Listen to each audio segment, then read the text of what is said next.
Today on Santa Monica Update. Coming up, find out what's brand new at the Santa Monica Pier just in time for spring break. Got a hankering to travel abroad? Great news! You can now get your passport right here in Santa Monica at City Hall. Find out more on Santa Monica Update.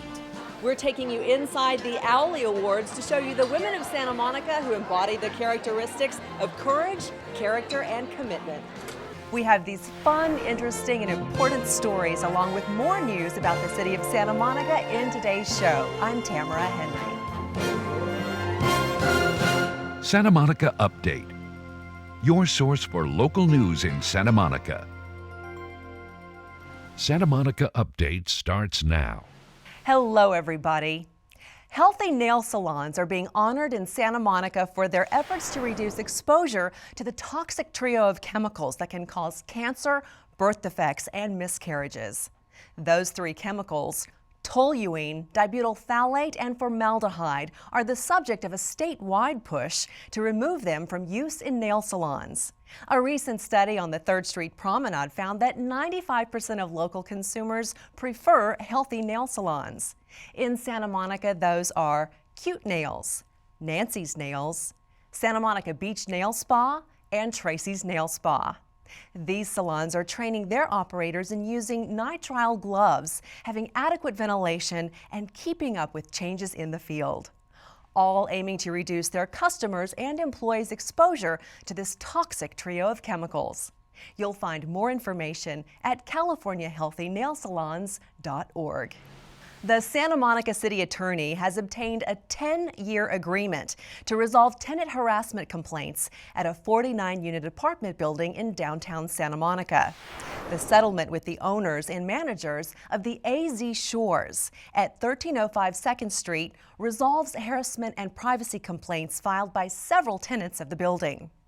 Tenants' complaints included harassment and discrimination against Section 8 tenants, failure to accommodate tenants with disabilities, invasion of privacy with security cameras, and unfair guest policies.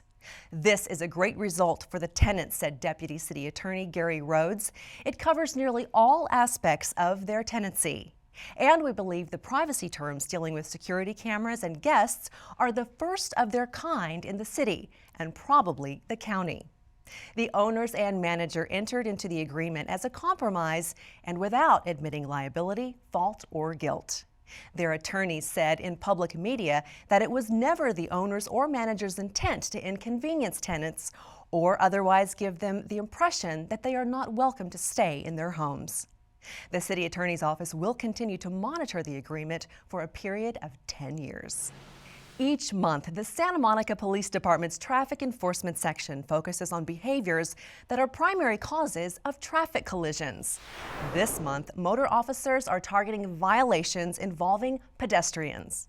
Pedestrian violations are a big factor in traffic collisions.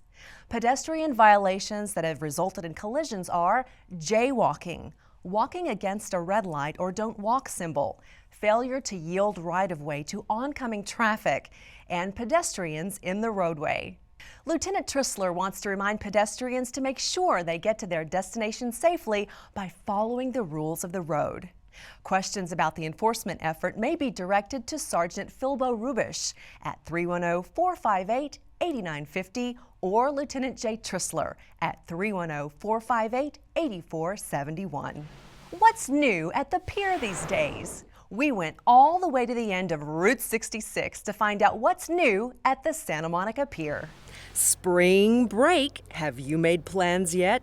Don't worry, because the Santa Monica Pier has got you covered with some new improvements. We've had the same old telescopes here for decades, and they were in need of an upgrade. And so we've got some brand new ones. You're not looking through just one eye hole anymore. You have two, so it's actually like you're looking through binoculars, and that's a lot more fun. And there are some that are even 2 levels, so the children can enjoy them better as well.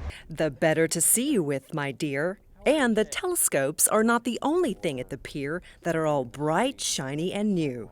You know, the carousel is going to turn 100 years old in a couple of years, so the entire carousel is slowly getting a makeover, and the floor was part of that. The finish on the floor was very worn, and some of the boards were warping, so we closed the carousel in January this year, and refinished the floor, and it's great right now. You should go in and look at it. You can see yourself reflecting in the floor.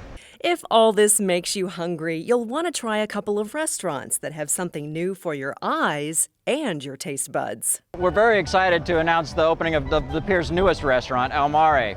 It's an Italian seafood restaurant, kind of upper end, and speaking of the upper end, on the top there's rooftop dining, outdoor rooftop dining, so I think it's going to be a big hit this summer. This is our fantastic rooftop where Santa Monica City come down during the sunset to enjoy my beautiful homemade pasta with seafood sauce, shrimp and calamari.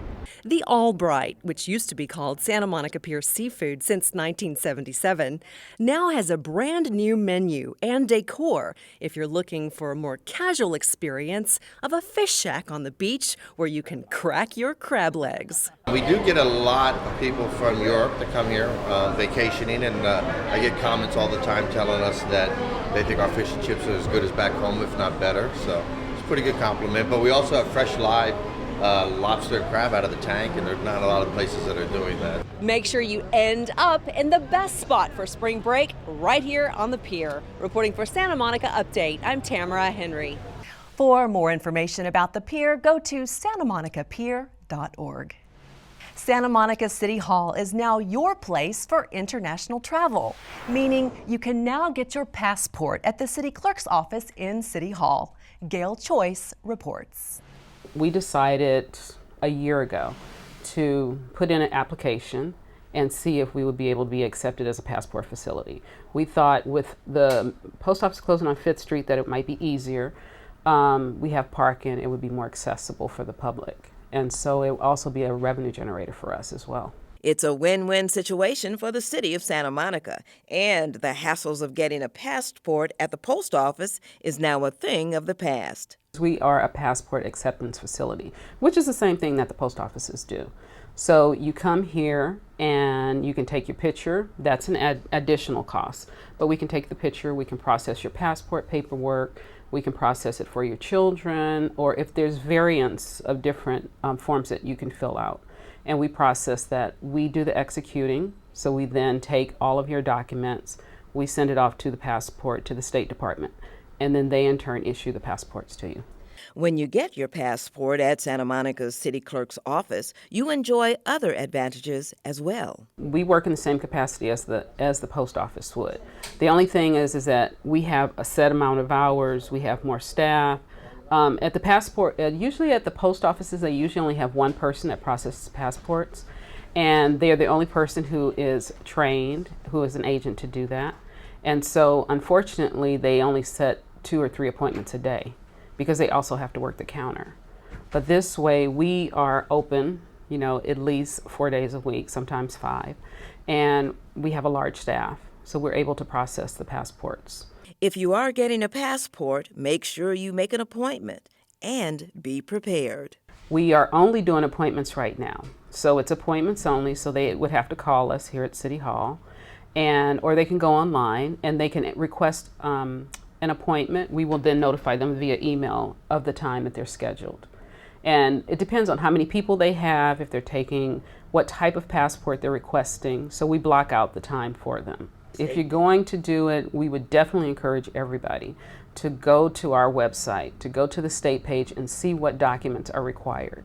Our website is SM.gov, and then it's passports. Gail Choice, Santa Monica Update. The city clerk's office is located at City Hall, 1685 Main Street, room 102. For questions and appointments, call 310-458-8211.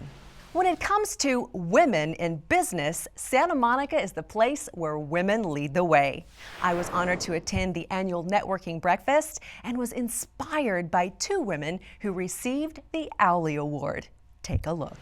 The Santa Monica Chamber of Commerce, the Santa Monica Commission on the Status of Women, and the Organization of Women Leaders hosted their annual inspirational networking breakfast in honor of International Women's Day and Women's History Month. Santa Monica, more than most cities that I've seen, is run by women pretty much. We have, I'm the CEO of the Santa Monica Chamber. We have the Convention Visitors Bureau is a woman. Our largest downtown industry bid is a woman. We have, of course, Chief Jackie, our police chief. Many of the city managers are women. The head of the school board is a woman. Some of our great people who do TV. Our own Robin G., who runs City TV, a woman.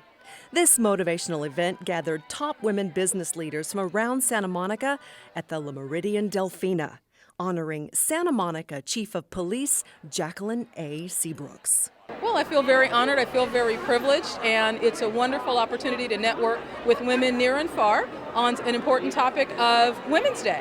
And Channel 11 news anchor and Wednesday's Child founder, Christine Devine, also received an Owlie Award. Santa Monica was my stomping grounds for a while. One of my best friends was a Santa Monica police officer, so we would always come to Santa Monica. She lived in Santa Monica. My mentor is a big Santa Monica attorney. Of other events at the Santa Monica Library, the History Museum, the League of Women Voters, the YWCA. But this is really, I think, the biggest event that we have of the month, celebrating Women's History Month. Annie says she encourages women to step up and become involved politically because only 9% of women are elected in the state of California. OWL stands for Organization of Women Leaders. We are looking for more women that can come in that have a voice, especially for Santa Monica, and can be engaged in civic engagement and understand the way policy works and understand where the opportunities are and how then to take on being a mentor for younger women coming up, especially with our Rosie's Girls program, which deals a lot with the at-risk youth community, our YMCA, our OPCC. Gari says even just being a beacon of emotional support for another woman is much needed, because when you teach or help one woman, you lift up the entire community. It's good to be a woman. Courage, character, and commitment. The Owlie Awards honoring women of today. Reporting for Santa Monica Update, I'm Tamara Henry. For more information, go to smchamber.com/owl. The Woodlawn Cemetery War Memorial has been approved by the City Council. The final design will have 5 obelisks listing the names of residents who have given their lives in military service in the major wars since the city began back in 1875. The memorial should be completed and available for viewing by the time Memorial Day occurs on May 26th of this year. Chain Reaction, Santa Monica's anti-war sculpture in the Civic Center, was installed back in 1991. In the 20-plus years since then, it has suffered deterioration from the elements. In 2012, the sculpture and an associated parcel of land were designated as a city landmark by the Landmarks Commission. Due to the work's landmark status and the community's demonstrated commitment in raising $101,290, the City Council has approved final testing, analysis, and development of a restoration plan. City staff will return to Council when the plan is ready to request funding to complete the restoration along with a landscape barrier. Congratulations to everyone who participated in the movement to save this unique piece of art. Now it's time for your first look at some adorable pets you may want to adopt. Here's Mike Graham and Barbara Bishop with our Pet of the Week. Meet Penny and Leo, Santa Monica's Pets of the Week. This is Penny, a 2-year-old blue and white female pit bull mix. She has a playful boxer-type personality. She's well-behaved, great on a leash, and friendly with dogs and people. And this is Leo. He's a 7-month-old tan male pit bull mix. He's friendly and playful and very affectionate.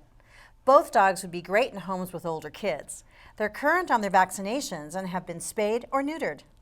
If you're interested in either of these dogs or checking out others available for adoption, please visit the Santa Monica Animal Shelter, located at 1640 9th Street. There are also cats and turtles and birds, all waiting for their forever homes. Since our last segment, Max and Mindy were adopted. Thanks for your support. See you next time. To find more pets like Leo and Penny, visit the Santa Monica Animal Shelter at 1640 9th Street. Well, that's it for this edition of Santa Monica Update. Please begin thinking about how you personally can save water. Then begin to cut back your water use. It's something everyone needs to do now. I'm Tamara Henry, speaking for all of us at City TV. Thank you for watching.